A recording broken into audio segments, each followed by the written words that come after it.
이어지는 말씀입니다. 마태복음 39장 35절에서 38절 말씀입니다. 우리 함께 일어나서 말씀을 받겠습니다. 예수께서는 모든 도시와 마을을 두루 다니시면서 유대 사람이 여러 회당에서 가르치며 하늘나라의 복음을 선포하며 온갖 질병과 온갖 아픔을 고쳐주셨다. 예수께서 우리를 보시고 그들을 불쌍히 여기셨다. 그들은 마치 목자 없는 양과 같이 고생에 지쳐서 기운이 빠져 있었기 때문이다. 그래서 제자들에게 말씀하셨다. 추수할 것은 많은데 일꾼이 적다. 그러므로 너희는 추수하는 주인에게 일꾼들을 그의 추수밭으로 보내시라고 청하여라. 아멘. 앉으시기 바랍니다. 자, 이 시대 주님이 찾으시는 추수할 일꾼이 되자라는 제목으로 마태복음 강해를 이어나가겠습니다.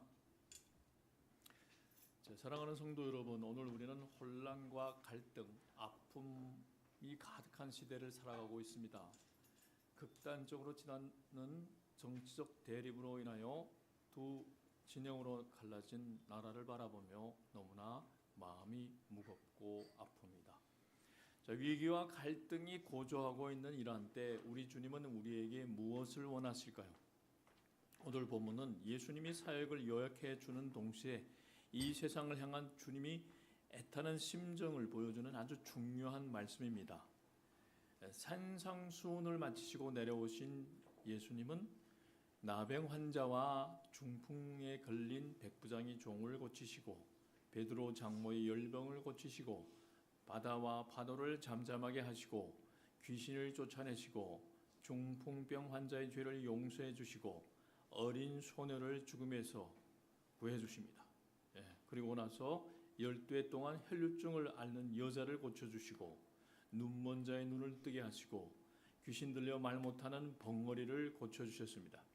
자, 육적으로 영적으로 병든 자들이 예수님을 만남으로 치유되고 고침을 받고 회복되는 역사가 이어지는 이 연속적인 이 기적의 그림을 보면서 우리는 예수님이 바로 육신을 입고 이 땅에 오신 하나님이심을 보게 됩니다. 마태복음 4장 23절에서 언급한 예수님의 핵심 사역을 오늘 본문 35절에서 다시 언급되는 것을 우리는 보게 됩니다. 35절을 보게 되면 예수님께서는 모든 도시와 마을을 두루 다니시면서 유대 사람이 여러 회당에서 가르치며 하늘나라의 복음을 선포하며 온갖 질병과 온갖 아픔을 고쳐주셨다라고 기록되어 있습니다. 자, 여기서 우리는 예수님이 삶의 목표와 방향이 세 가지에 맞춰져 있음을 보여줍니다. 그것은 바로 가르침, 전파함, 고치심이었습니다. 자, 우리가 헬라어 원어로 보면 그 의미가 더욱 명확해집니다. 첫째, 디다스코입니다. 가르치다. 이것은 진리를 알지 못해 방황하는 이들에게 하나님의 뜻을 올바로 깨우쳐주는 사역입니다. 예수님은 산상수훈을 통해서 율법이 껍데기가 아닌 그 본질, 즉 마음의 변화와 하나님 나라 백성의 윤리를 가르쳐 주셨습니다. 둘째, 쾌류소입니다. 전파하다. 이것은 왕이 칙령을 알리는 전령처럼 하나님 나라가 임했다, 회개하라고 선포하는 것입니다. 타협이나 설득이 아니라 진리 그 자체를 담대하게 선포하는 것입니다. 셋째는 테라피오입니다. 고치다. 여기서 테라피라는 단어가 나왔습니다. 예수님은 영혼뿐만 아니라 육신의 질병과 삶의 아픔까지 인격적으로 회복시키셨습니다.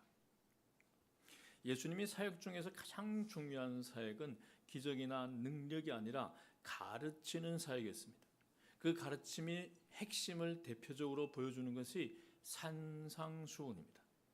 자, 기적과 능력은 예수님의 가르침이 참되심을 뒷받침해주는 역할을 하기 위해서였습니다. 즉 예수님의 가르침이 하늘로부터 온 것임을 기적을 통해 증명하는 것입니다. 자, 그러므로 예수님의 기적은 기적 자체의 목적이 있는 것이 아니라 하늘나라를 가르치는 것에 그 목적이 있었습니다. 그러나 육적인 사람들은 기적을 통하여 예수님을 메시아로 바라보기보다는 오직 기적에만 자신들이 관심을 두었습니다. 예수님이 다니시는 곳마다 안진뱅이가 일어나고 맹인이 눈을 뜨고 귀머거리 귀가 열리고 죽은 자가 다시 살아나는 기적이 일어나자 수많은 사람들이 몰려와 예수님을 따랐습니다. 그들이 예수님을 따르는 목적은 단순히 기적 때문이었습니다. 그래서 예수님은 그것을 원치 않으셔서 산으로 올라가셨고 산상수훈, 마태복음 5장에서부터 7장까지 이어지는 산상수훈을 통해서 외적인 규칙 준수가 아니라 마음의 변화의 중요성에 대하여 적당한 타협이 아니라 정말 눈을 빼어버릴 정도의 철저한 죄와의 단절을 요구하고 단순히 듣는 지식이 아니라 삶으로 살아내는 열매를 강조하셨습니다. 한마디로 산상수훈의 요점은 그리스도인은 무엇을 믿는 사람이며 그리스도는 무엇을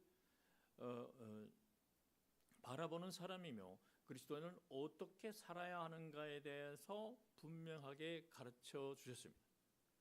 예수님이 가르침에는 권세가 있었습니다. 이 세상이 종교 지도자들과는 다른 권세가 있었습니다.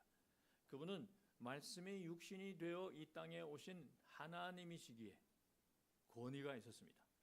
이렇듯 예수님을 참되게 바라보는 목자의 말에도 권위가 있습니다. 예수님은 병들고 아픈 자들을 찾아다니며 가르치고 전하고 고쳐주셨습니다. 자, 그렇습니다. 예수님을 사랑하는 전도자는 병들고 아픈 자들을 찾아다니며 예수님에 대하여 가르치고 전하고 그들이 영적으로 육적으로 고침을 받게 인도해야 합니다. 예수님에 대하여 배우고 예수님에 대하여 가르치지 못하고 전하지 못하는 신자로 우리는 남아 있어서는 안 됩니다. 당신은 무엇을 믿느냐라는 질문에 우리는 언제든지 답을 할 수 있도록 준비되어 있어야 합니다. 교회는 천국 복음에 대해 배우는 곳입니다. 가르치고 선포되는 곳입니다. 그리고 예수님은 가는 곳마다 천국 복음을 선포하셨습니다. 이 선포는 일방적인 선포입니다. 천국이 분명히 존재하기에 타협 없이 선포하는 것입니다. 회개하는 자만이 천국에 들어갈 수 있다고 선포하는 것입니다. 당신은 죄인입니다. 회개하고 예수님을 믿으세요 라고 선포하는 겁니다. 자, 이것은 마치 하늘에 있는 해, 달, 별이 존재하는데 그 어떤 증명이 필요 없는 것과 같습니다. 자, 해와 달, 별이 존재한다는 사실을 믿든지 안 믿든지 그건 그 사람이 자유입니다. 그 사람이 믿지 않는다고 해서 해, 달, 별이 없어지는 것이 아닙니다. 있는 사실, 진리를 가지고 그대로 던지는 것이 선포입니다. 자, 하나님은 계십니다. 누가 믿든지 안 믿든지 상관이 없습니다. 계십니다. 하나님은 온 우주 만물을 창조하셨습니다. 이것이 선포입니다.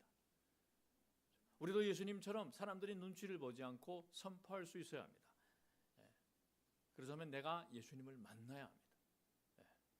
자, 상대가 하나님을 안 믿는다고 해서 하나님이 없어지지 않습니다. 천국 복음을 선포하는 것이란 바로 이런 것입니다. 성경은 우리에게 이렇게 하라고 가르칩니다.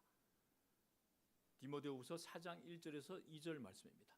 나는 하나님 앞과 산 사람과 죽은 사람을 심판하실 그리스도 예수 앞에서 그분이 나타나심과 그분이 나라를 두고 엄숙히 명령합니다. 그대는 말씀을 선포하십시오.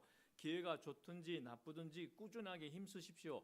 끝까지 참고 가르치면서 책망하고 경계하고 권면하십시오. 복음을 선포하는 사명을 감당하려면 우리는 배워서 굳게 믿는 그 진리 안에 예수님 안에 머물러 있어야 합니다. 그래서 바울은 디모데에게 너는 배우고 확신하는 일에 거하라고 분명하게 말합니다. 이 세상에 복음을 전하러 오신 예수님처럼 우리도 복음 선포에 타협이 없어야 합니다. 예수님은 가르치는 훌륭한 스승이셨고 복음 전파에 앞장선 전도자의 본이셨고 또 위대한 치료자셨습니다. 모든 질병과 아픔을 고쳐주셨습니다. 복음의 능력은 치유, 곱침, 회복에 있습니다. 죄로 병든 육신과 영혼을 치유하는 것, 죽음과 절망에서 건져내는 것이 복음의 능력입니다. 예수님은 나는 부활이요 생명이다고 분명하게 말씀하셨습니다. 예수님이 있는 곳에, 예수님이 가시는 곳에는 죽음이 떠나가고 생명이 임합니다. 생명이 있는 곳에 부활이 있습니다. 복음이 있는 곳에는 이런 치유의 역사가 있었습니다. 예수님은 죽은 자도 살려내시고 안 되는 것도 되게 하십니다. 복음은 능력이고 치유이고 생명이기 때문입니다.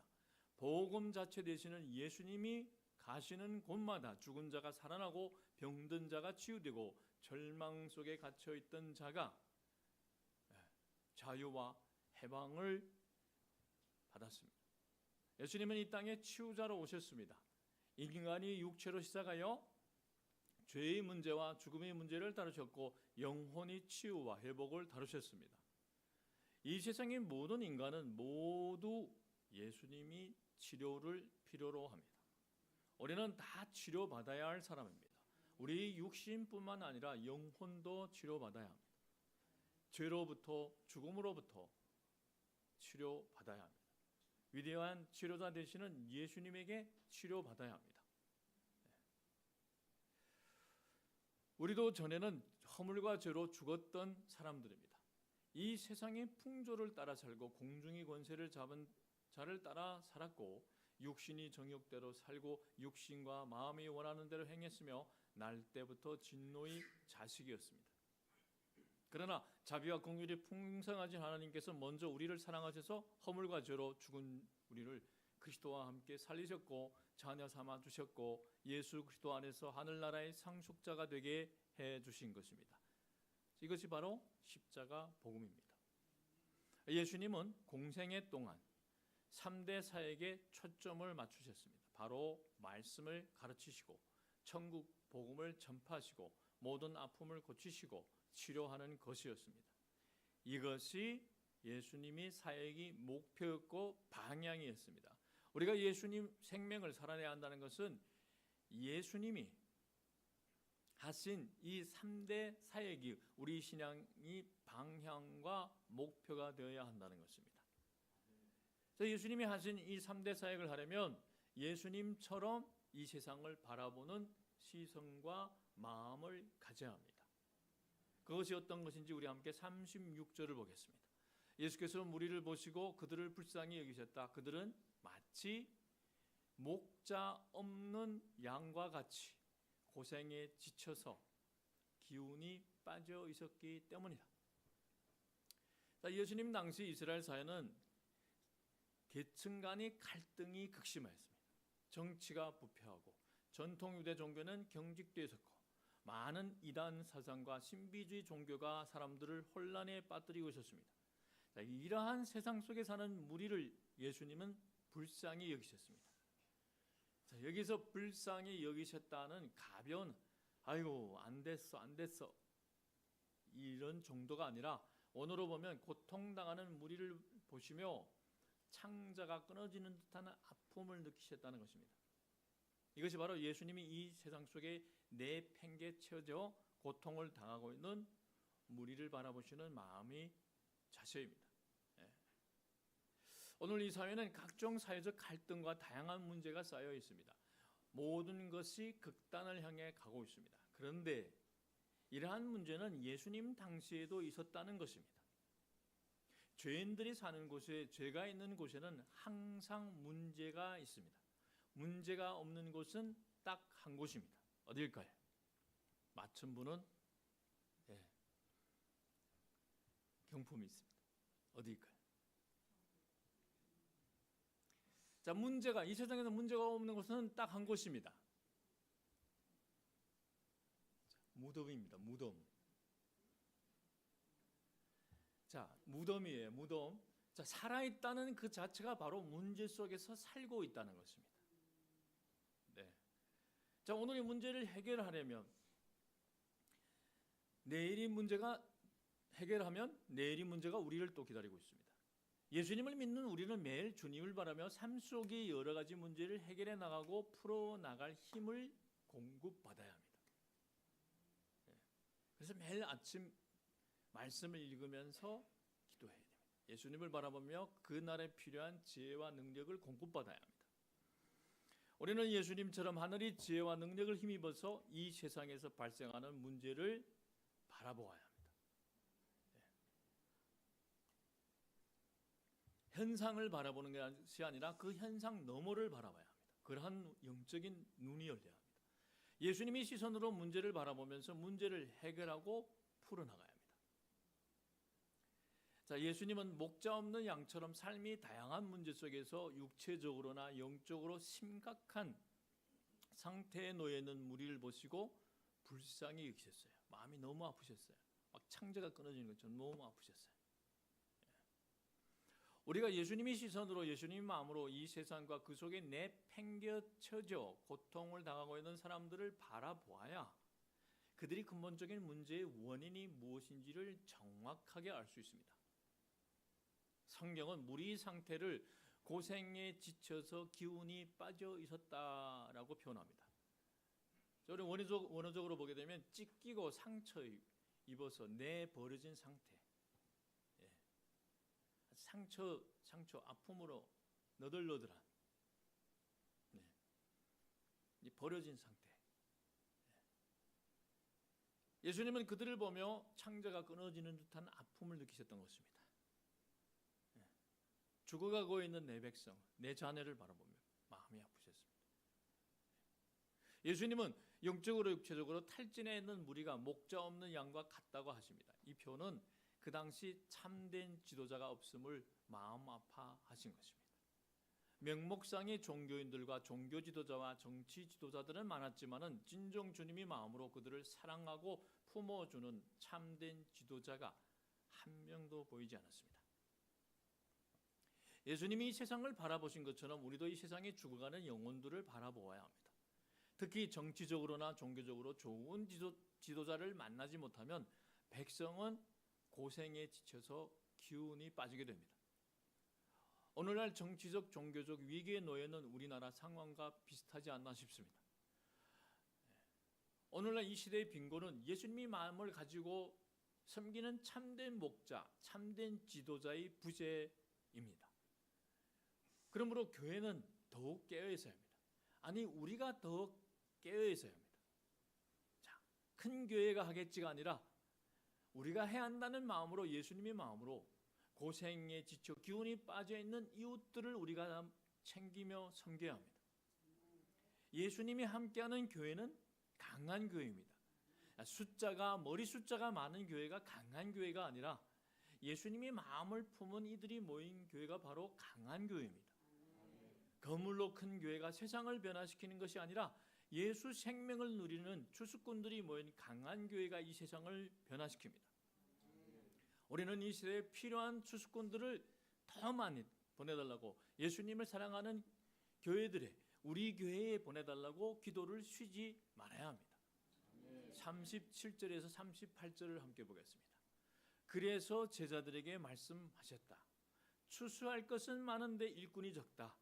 그러므로 너희는 추수하는 주인에게 일꾼들을 그의 추수밭으로 보내시라고 청하여라. 자, 신천지 같은 이단 사회비들이 말하는 추수꾼들이 아니라 예수님이 말씀하시는 추수꾼들을 보내달라고 기도해야 합니다. 오늘 이 시대의 문제를 해결할 수 있는 사람, 종교와 정치적 지도력이 공백을 메꿀 수 있는 예수님이 마음을 품은 사람, 예수님이 보내주신 그 한 사람을 달라고 기도해야 합니다. 자, 크고 아름다운 건물에 교회라는 이름을 단 곳은 많고 종교인들도 많은데 예수님이 있는 교회, 예수님을 바라보는 백성들이 모인 교회는 너무나 적습니다. 그래서 예수님은 예전이나 오늘이나 이렇게 탄식하십니다. 추수할 것은 많은데 일꾼이 적다. 자, 할 일은 많은데 일꾼이 적습니다. 사람이 없습니다. 하나님 나라에서 가장 중요한 것은 예수님을 사랑하는, 예수님이 마음을 품은 일꾼입니다. 오늘도 하나님은 진실한 그 한 사람을 부르십니다. 감리교 창시자 존 웨슬리와 같은 이 시대의 영적 부흥과 변화를 이끌어 나갈 그 한 사람을 부르고 계십니다. 우리 존 웨슬리가 드린 기도를 함께 해봅시다. 자, 내가 그 한 사람이 되게 해 주십시오라는 사람 우리 함께 있겠습니다. 주님이 원하시는 일을 하게 하옵소서. 주님이 원하시는 사람과 함께 있게 하옵소서.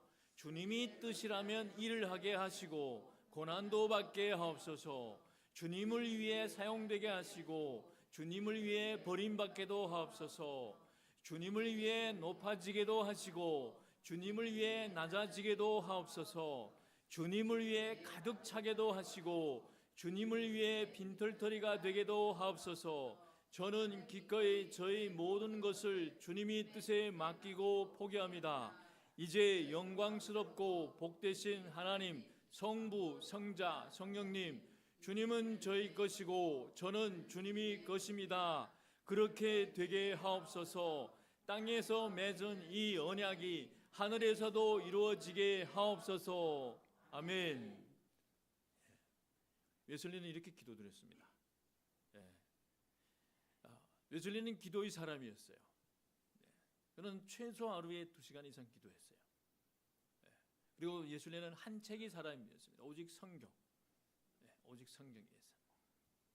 그래서 그 웨슬리로 인해서 그 당시 영국 사회는 영적 부흥과 변화를 이루었습니다. 그의 구원은 세계는 나의 교구다. 그래서 그의 외침과 이 구호와 함께 그의 영향력은 영국 전역을 넘어서 세계로 퍼져나갔습니다. 그래서 오늘날 이 한국 땅에도 감리교가 있잖아요. 우리는 자랑스러운 웨슬리 후예들입니다. 교회의 교인의 숫자가 많다고 하여서 모두 다 일꾼으로 뛰는 것이 아닙니다. 진정 주님을 사랑하는, 주님이 마음을 품고 주님의 시선으로 이 세상을 바라보는 이들이 그 교회를 움직여갑니다. 그러한 사람들이 또한 이 사회를, 이 세계를 움직일 수 있습니다. 자, 우리는 더 이상 왜 일꾼이 없습니까? 왜 우리 교회는 부흥하지 않습니까? 왜 우리 교회는 빈자리가 많습니까? 라고 불평해서는 안 됩니다. 그리고 아무 사람이나 가져다가 막 채우려고 해서는 안 됩니다. 교회를 찾고 있습니다 라고는 이단들이 가득해 검증되지 않은 사람들을 데려다가 막 앉히고, 자, 예수님을 바라보는 사람의 눈에는 빈자리가 보이지 않아요. 오직 예수님이 있잖아요. 뜻과 말씀만 보입니다. 우리는 대신 매일 이렇게 기도의 무릎을 꿇어야 합니다. 주님, 추수할 일꾼을 보내 주시옵소서. 그리고 그 일꾼이 바로 제가 되게 하옵소서. 자, 가장 중요한 선교지는 가정입니다. 가정. 내가 아무리 그럴듯 척하고 그럴듯하게 연기를 한다 해도 가정에서의 그 모습이 바로 나의 진짜 모습입니다. 가정이 선교지입니다. 가장 중요한 선교지입니다. 그리고 직장이 추수밭입니다. 이 추수밭이란 말은 신천지 전용 아니에요. 내가 만나는 상처 입은 이웃이 바로 추수할 곡식입니다. 아픔 속에서, 고통 속에서 신음하고 있는 그 이웃이. 그래서 우리는 이사야 선지자처럼 주님께서 누가 갈꼬? 라고 할 때 주여 내가 여기 있나이다. 나를 보내소서라고 고백해야 됩니다. 이 시대에 예수님이 손과 발이 되어 치유와 회복의 역사를 써내려가는 저와 여러분이 되시기를